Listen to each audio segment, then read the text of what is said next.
All right, guys, so this is me giving a tour of the Hall studio earlier today, and what you're hearing right now is a voiceover from your boy Urs, because the audio was so bad from that little GoPro camera that my son had.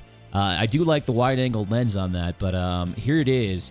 I'm doing a studio tour here, and it was inspired by this video you see right here from Mobile Gamer. A good 2 years ago, Mobile Gamer, a good friend of the channel, really inspired me to start my own YouTube channel. And here is my studio tour 2 years after starting YouTube. Not even 2 years, about a year and 11 months. I started on January 26th, 2018. So there you go. That is my desk that we're looking at there. It's kind of sticking out of a closet. And I've got the doors and the shelving ripped out of the closet there, so it has a little bit more room. And here's something you don't know. Everybody thinks the Hall's filmed on Tatooine. We're filmed on Hoth. Look at all that snow there, Hall.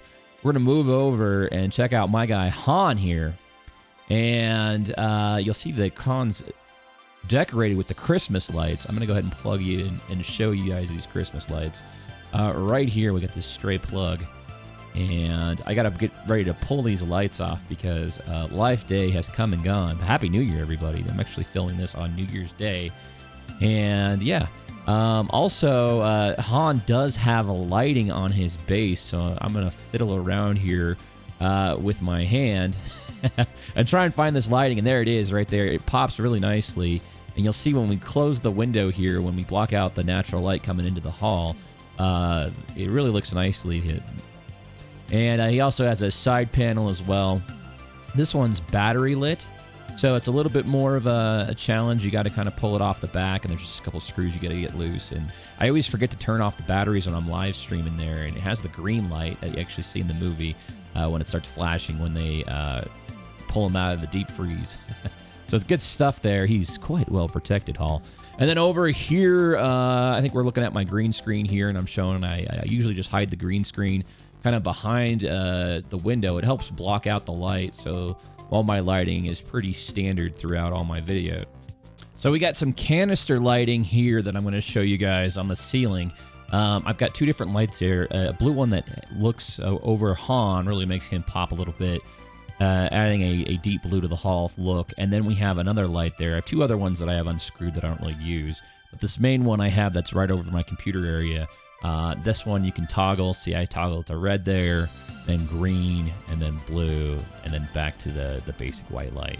So pretty cool light. It's just a like $10 light. You get it at the Home Depot or whatever. So now I'm going to be moving my green screen back behind the window there. It helps block out some of the natural light. I use the green screen for things like when I ride in on the speeder bike from Endor, or in the X-Wing cockpit, that sort of thing. And it helps block the natural light out. I'm sure my neighbors think I'm a total psychopath when they see all this weird light coming through this room late at night. But yeah, that's where the green screen goes. So now I've turned on my LIFX light. Now this is an app-controlled light. You control the lighting on your phone. It does all sorts of cool stuff. It really looks nice with my fancy camera. I have an f1.8 lens on there. It does this bokeh effect where it makes like lighting in the background. It focuses in real close on somebody, and everything behind them gets blurred out. I don't like this light, though. I don't like the design of it. I got to figure out a better way of using it. It is a cool light. It does a lot of neat things with your voice and like can do patterns and motion. It just doesn't bend very easily. It's hard to manipulate, so it's hard to really. I think most people use it to put it like behind their TV or something, but I don't know if that's how I want to use it. So this remote right here that I'm going to grab, it's used to illuminate the two panels I built. Watched a couple of YouTube videos, and these panels are pretty cool. They're like Death Star inspired panels. Really, it was just a bunch of materials you get at Home Depot, and it was a lot of man hours, I'm not going to lie, to paint it, and there's a lot of paint involved, primer, that sort of thing, but you screw it all together, and it turned out really well. I'm actually really proud of these, and there's no there's no screening in there or anything. It's just a white backing board that's a little bit glossy that's used to kind of illuminate the light, and the light strips I ordered off Amazon. I think you can get them in varying sizes and stuff. But overall, pretty happy with how they turned out. A little bit of light bleed on that right one there, but overall, pretty good stuff. And it really makes Han look nice. As you see here, I'm going to move in on Han. Look at the detail there. It looks just like this is like the best version of the prop that you can buy, and it's absolutely fantastic. I mean, it really does it justice to see it in person. It's just amazing. And then it's a Star Wars Han Solo and Carbonite Lucasfilm prop. I think Ruby's is responsible for making it. It's like a limited edition type thing. So really cool. Very proud of it. I may end up going the green screen route down the road, and for anything non-Star Wars related. And I think a lot of like the bigger live streamers like Dr. Disrespect kind of do the green screen, and it offers a bit more flexibility for whatever you want to cover.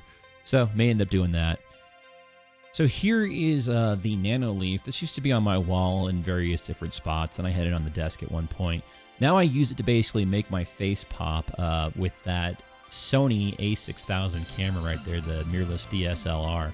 For whatever reason, I don't have a lot of light coming in on my face, so this really helps with that. You gotta usually use a pretty hot color like that pink or kind of like an orangish color to really make yourself pop. So do like that camera quite a bit though. It's a very, very cool camera. You can do a lot of fun stuff with it.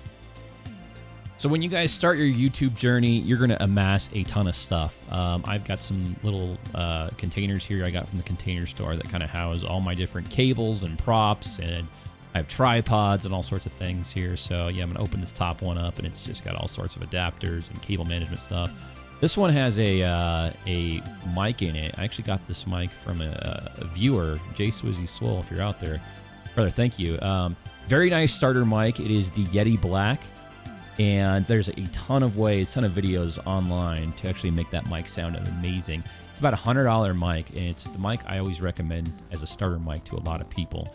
It's just fantastic mic overall, and again, just so many ways to make it sound incredible. So it is pretty beefy though, pretty heavy. I mean, you could really hurt somebody with that thing if you hucked it at them. What else do I got here? I got my handlebars, which you guys have seen on my speeder bike intro when I'm on Endor, kind of flying in to the hull there, flying back to my ship. And then I've got a DL44, courtesy of the Queen of the Hull, B17. Baby girl, thank you so much. Absolutely fantastic prop. And we have the actual sound effects for it on the soundboard over there. We'll get there in just a sec. And then over here, we have my neural implant. This is for when we do the fun Lobot stuff, and just for Hall hijinks, as well as two other. I have a Endor Rebel helmet there, and a Poe Dameron Black series helmet as well for the ship's content as well. So it's a lot of fun stuff there. I do love my props, and then we wouldn't be complete without mentioning the gaffy stick here. I probably need to sanitize that thing, but yeah. So now I'm going to be talking about my chair here. It's an IKEA Markus chair. Very comfortable, very, very comfortable. The most comfortable chair I've ever owned. Not super expensive either. And I just prefer to those, a lot of like those streaming chairs, those Racer X chairs or whatever they are. They look a little too crazy for me, a little too wild. Just personal preference. So now we're going to talk about this microphone right here, and this is the one I'm talking on right now on my voiceover. This is an Electrovoice RE20. This is like the Stevie Wonder microphone, I think is what I heard. I think all the big YouTubers use it. Arnold Noble, Cubs, Warrior, myself. We all use this microphone. It's probably overkill for what we do, but overall, very high quality sound and really makes your voice pop. And what you're not seeing here is this mic actually plugs into a cloud lifter, which is underneath the table, and it all runs into this mixer right here. And what I'll say about mics, guys, is you definitely want, if you're going to consider doing YouTube, spend the money one time and get a really nice mic. I did it when I hit about 500 subs, and I knew I enjoyed making video content. But overall, spend the money once and not 4 times like a lot of people do. And here is the best piece of kit I own right here. It's the GoXLR mixer. All your audio plugs into that thing, and it can be relayed on a single audio channel, and you have all the different settings there. So there's the mic volume, there's an iPad volume for my soundboard. I have a soundboard, an old iPad I hook up to it. I just don't have it on the desk right now because I haven't found a good space for it. So here's the big secret, guys. Audio is the hardest part of doing YouTube and doing content creation in general, live streaming, that sort of thing. That's what no one tells you, but audio is by far the hardest part, and this thing just makes it so much easier. Now we're going to pan out to the monitors I use. This is my old monitor here. It's a 3440 by 1440, 60 frames per second monitor. Did me well for a good 4 to 5 years, but actually ran out of real estate on it. Trying to get my chat, trying to get OBS, the game, YouTube, all sorts of things in there. So I actually ran out of space. So right now I use it primarily for Discord and the chat for when I'm live streaming. That goes up on that monitor right there. And it's actually, the font's super big on it because my eyes are going and I'm explaining like, oh yeah, it looks just crazy. But it actually works pretty well for having your chat up there. And this is the newest edition. It's a 5120 by 1440, like 50-inch monitor. It is the dream monitor for live streaming, in my opinion. 120 hertz, absolutely fantastic. There's so much horizontal real estate on this thing. And just, it's the latest edition, and I'm very proud of it. It's awesome. Very good stuff. And we just have our basic mechanical keyboard here. A lot of people don't like using mechanical keyboards for live streaming because they make that loud kind of clicking sound. You know, if you hit the space bar or whatever, it's just kind of a loud sound. Your mic can pick it up. My noise gate usually blocks a lot of that out unless I'm talking while typing at the same time. Then I have an FPS mouse here. Don't play a lot of FPSs anymore outside of like PUBG every now and then.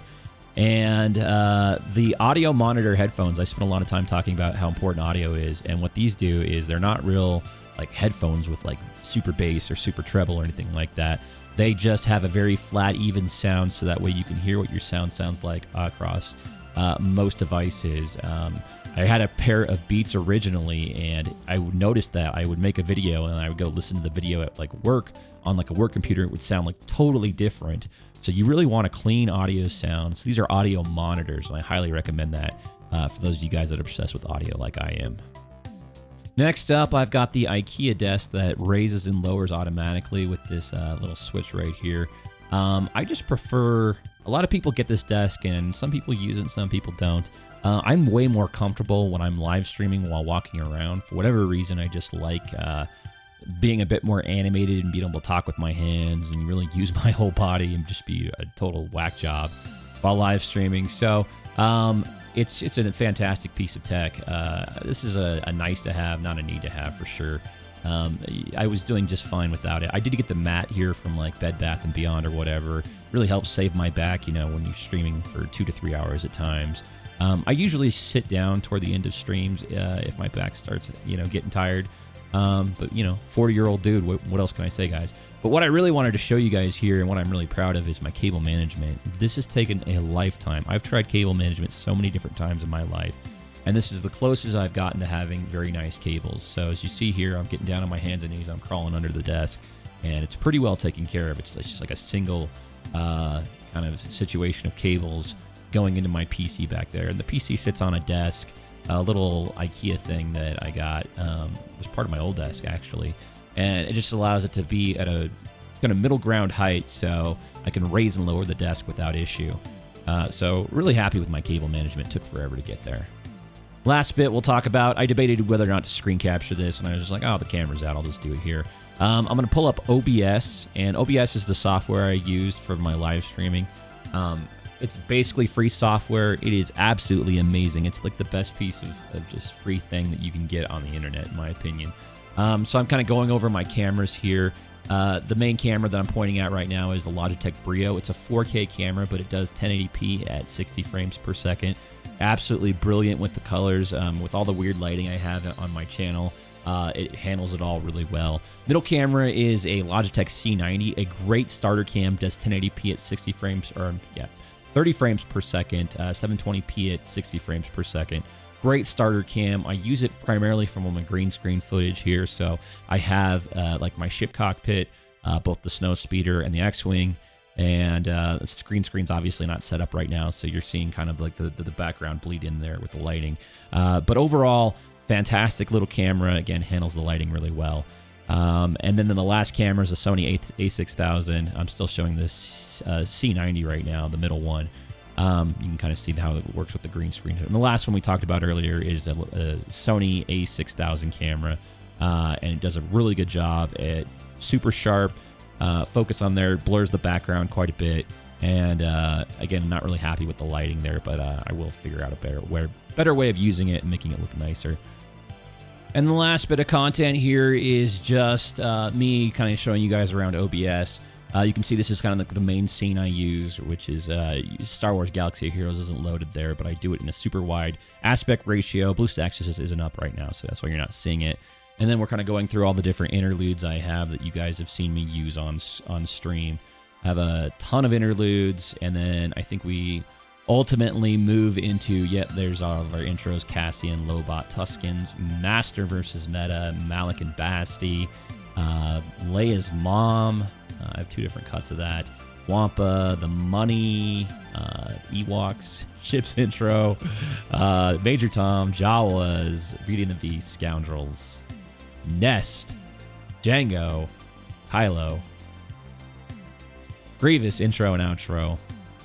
And then I have my high roller slides, things like that, Primetime Players, the Blockade Busters, all the Table Hustlers, and Spice Runners, all the different tiers we have on the stream. And then the outro slide, we have a blank slide, the intro slide, the hype slide, and then this is the one where Cora kind of talks over that sort of thing. She hypes up the stream at the very beginning. And then I just have a few more specific things. All right, guys, so there you have it. There's your behind the scenes of the haul. Hope you enjoyed it. Thank you so much for all the love and support over 2 years now, guys. You've made my dream become a reality. And if you guys are thinking of starting YouTube, do it. It is absolutely so much fun. Most fun I've ever had in my entire life. Having a YouTube channel, having the most amazing community interact with.